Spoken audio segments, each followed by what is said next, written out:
লক্ষ্য করো, আজকে আমরা হচ্ছে লাভ ক্ষতি রিলেটেড একটা গুরুত্বপূর্ণ অঙ্ক নিয়ে আলোচনা করব, যেখানে বলা আছে একটি পণ্যদ্রব্য বিক্রয় করে পাইকারি বিক্রেতার হচ্ছে 20% এবং খুচরা বিক্রেতার 20% লাভ হয়। যদি দ্রব্যটির খুচরা বিক্রি মূল্য 576 টাকা হয়, তবে পাইকারি বিক্রেতার ক্রয় মূল্য কত সেটা বের করতে বলছে।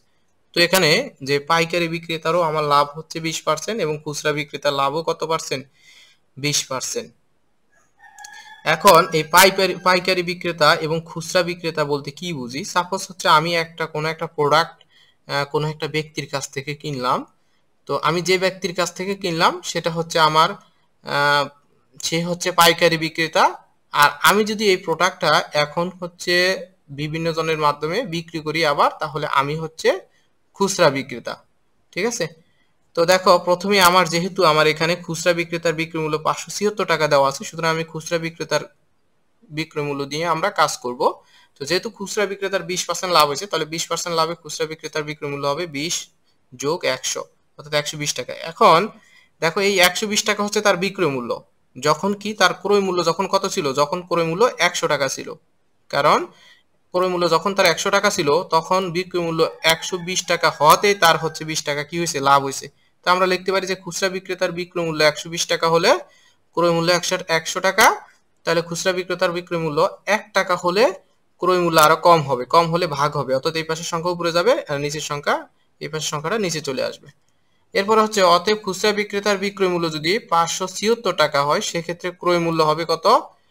আরো বেশি হবে। 1 টাকা হলে ক্রয় মূল্য যত হবে, 576 টাকা হলে হচ্ছে আরো বেশি হবে। সেক্ষেত্রে আমার উপরের সংখ্যার সাথে 576 গুণ হবে, এটা ক্যালকুলেশন করলে 480 টাকা হয়।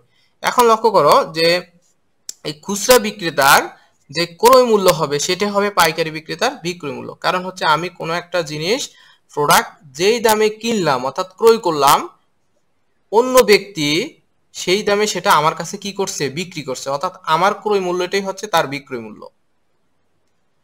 তো দেখো, 20% লাভে পাইকারি বিক্রেতার বিক্রয় মূল্য হচ্ছে আবার 100 যোগ 20, 120 টাকা। এখন এই পাইকারি বিক্রেতার বিক্রয় মূল্য যদি 120 টাকা হয়, তাহলে ক্রয় মূল্য কত? 100 টাকা।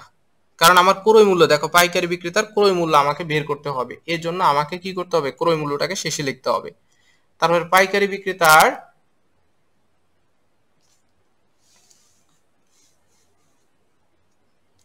এরপর হচ্ছে দেখো, তাহলে আমার হচ্ছে পাইকারি বিক্রেতার বিক্রয় মূল্য যদি 120 টাকা হয়, তাহলে ক্রয় মূল্য হবে 100 টাকা। 1 টাকা হলে কত হবে? 100 বাই 120।